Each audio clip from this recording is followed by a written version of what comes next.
A lo largo de la historia de la humanidad han existido grandes personajes ilustres que se han inmortalizado debido a la grandeza de sus obras. Ejemplos de ellos son Albert Einstein con su teoría de la relatividad, Rousseau como pensador de la Ilustración y Benito Juárez en México con las leyes de reforma. Sin duda alguna todos ellos fueron hombres de gran impacto en su tiempo y su legado permanece hasta nuestros días. En el caso de las ciencias médicas, encontramos un sinfín de hombres y mujeres que han sido piezas clave para que el día de hoy seamos poseedores de todo el bagaje de conocimientos que son empleados en mejorar la calidad de vida de las personas y que conllevan a tener una sociedad más saludable. En este video hablaremos de uno de los primeros pilares de la medicina, Galeno, el individuo cuyo nombre es sinónimo de médico, aquel cuyos conocimientos perduran por cientos de años sin siquiera ser cuestionados.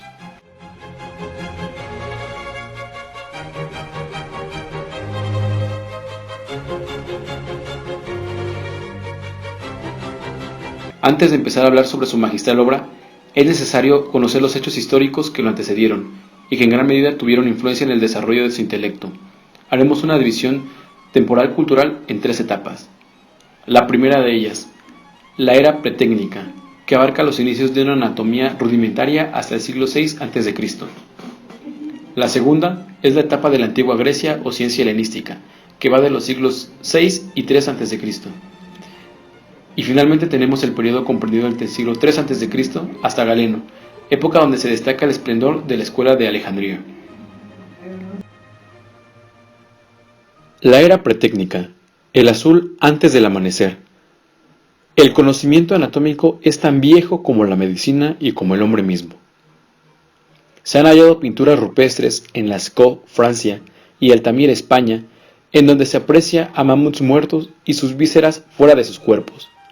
Sin duda alguna, los primeros avistamientos del interior de los cuerpos de seres vivos hechos por el hombre. Con el desarrollo de las culturas, se comenzaron a dar las primeras restricciones al desarrollo anatómico y al estudio de la medicina, principalmente por cuestiones religiosas. No obstante, esto también fue un buen argumento para realizar trepanaciones en Japón y Alemania. De esta manera, el hombre vio por primera vez las meninges. Los egipcios, por medio de sus embalsamientos, fueron pioneros en la descripción de la neuroanatomía humana. A ellos se les atribuye la aparición del término cerebro. La antigua Grecia: filosofía, ciencia y anatomía. Alcmeón de Crotona menciona los nervios ópticos y el quiasma en sus trabajos, y relaciona el cerebro con el procesamiento de las percepciones visuales y auditivas. Platón reforzó este conocimiento con su afirmación de que el cerebro era el origen de la percepción de la visión, del olfato, la memoria y la opinión. Aristóteles, en cambio, refuta todos estos argumentos y retrocede en el desarrollo anatómico, pues considera que el corazón es el órgano de las sensaciones, del movimiento y la inteligencia. La escuela de Alejandría, la ciencia helenística. Alejandría es considerada como el centro cultural más importante de la antigüedad, pues contaba con una enorme biblioteca de aproximadamente 500.000 libros. Toda la herencia de Hipócrates se reunió en este lugar, y los intelectuales construyeron el famoso Corpus. Asimismo, pudo ser considerada como la primera universidad de la historia, ya que era un punto de encuentro de judíos, macedonios, egipcios, persas, griegos, entre otros. Es en este lugar donde Rufus de Efese, maestro de Galeno, tomó sus clases de anatomía. Este personaje fue el puente de todo el conocimiento de las culturas pasadas y nuestro personaje principal, Galeno.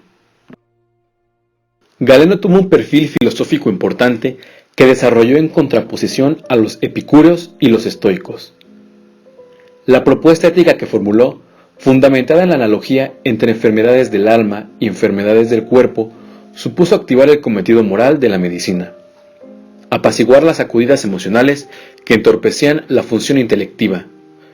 De igual modo, es importante recalcar que su filosofía era de un estilo funcional, pues pensaba que el trabajo de las funciones éticas y psíquicas, en conjunto con las funciones orgánicas, permitía que el individuo se desarrollase con el afán de alcanzar una plenitud en la vida. Esto le permitió tener una concepción de la salud desde un punto de vista integral, pues decía que la salud era el estado corporal que permite el ejercicio de las actividades. La enfermedad, por su parte, era un desequilibrio o una asimetría en las diferentes partes del cuerpo o de sus componentes. Esto lo llevó a declarar la etiología del mal existencial, que ha de explicarse como resultado de un conflicto pulsional entre las partes del alma.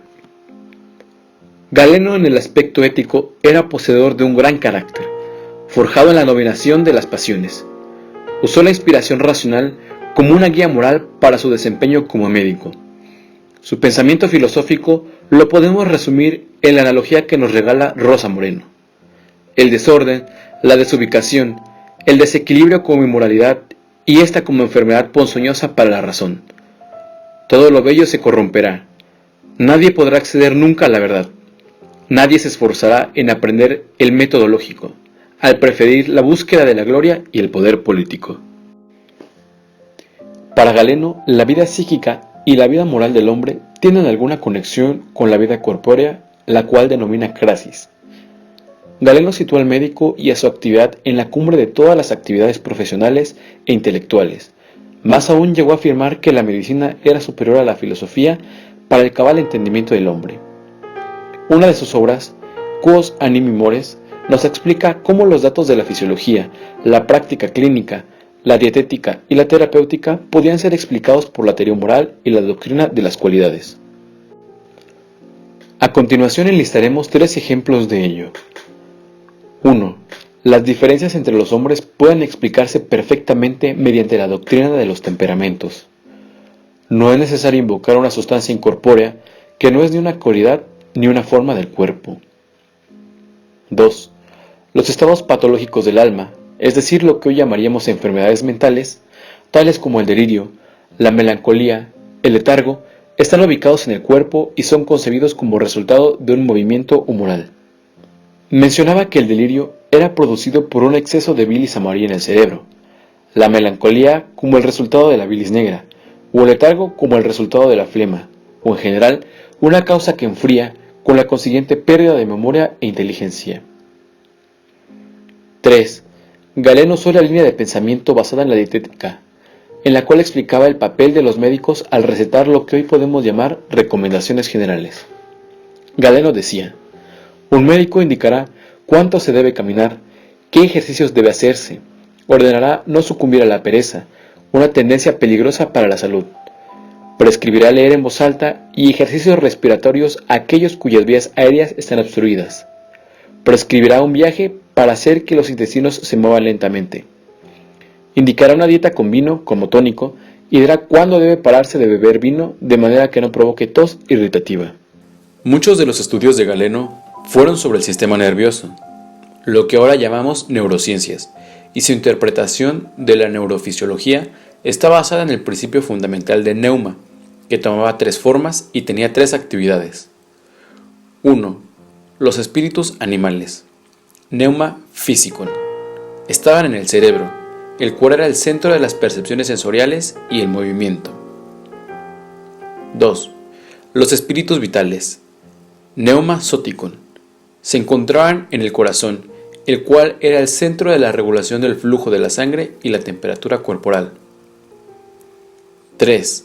Los espíritus naturales, también llamados Neuma physicon, que residían en el hígado, el cual era el centro de la nutrición y el metabolismo.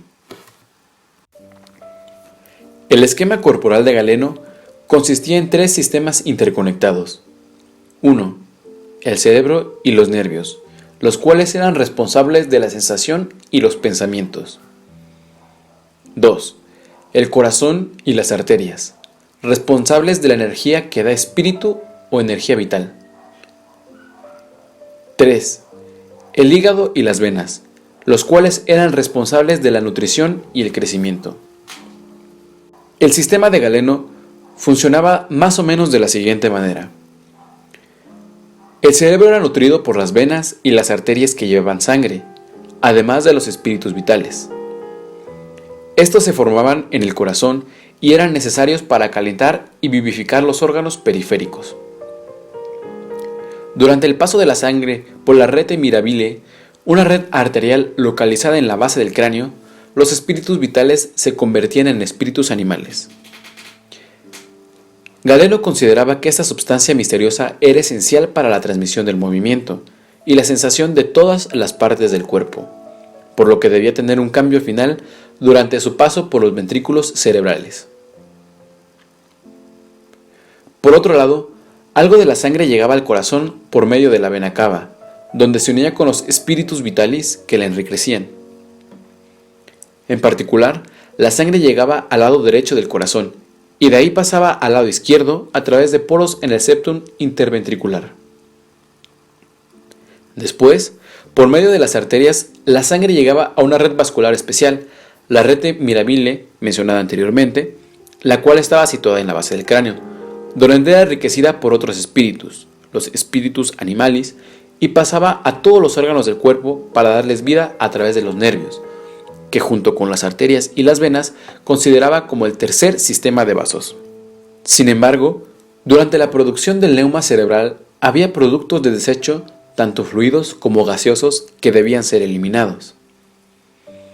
Galeno suponía que los productos líquidos, principalmente la flema, escapaba a través de las aperturas de la lámina cribiforme en la nariz o por pequeños canales del tercer ventrículo a la nasofaringe, donde la primera de estas vías era considerada un canal bidireccional que permitía el paso del aire y vapores terapéuticos al cerebro. Los gases escaparían a través de poros imaginarios en la dura madre y suturas del cráneo. Así, sin ninguna idea sobre la circulación general o cerebral, Galeno estableció un complejo sistema de interacciones entre el movimiento de la sangre y la función nerviosa, considerando que la principal causa de los síntomas neurológicos eran las perturbaciones en este sistema. De esta manera, Galeno desarrolló su obra en su principal libro, el Corpus, que tuvo una hegemonía de más de 1000 años. Si bien no todos sus postulados eran correctos, maravillaba su complejidad al integrarlos como un sistema que regía a todo el cuerpo humano. De igual manera, su tratamiento del alma nos da una idea de lo profundo que era su interés hacia el bienestar integral, cosa que se fue perdiendo con los años, y que el día de hoy se ha tratado de inculcar en las nuevas generaciones de los profesionales de la salud. Sin duda alguna, Galeno marcó un parteaguas en el desarrollo de la medicina y fue el máximo exponente del conocimiento antiguo hacia las bases de la medicina moderna. Para finalizar este video, quisiera dejarlos con una frase que Galeno nos dejó. El médico solo es el ayudante de la naturaleza. Galeno de Pérgamo.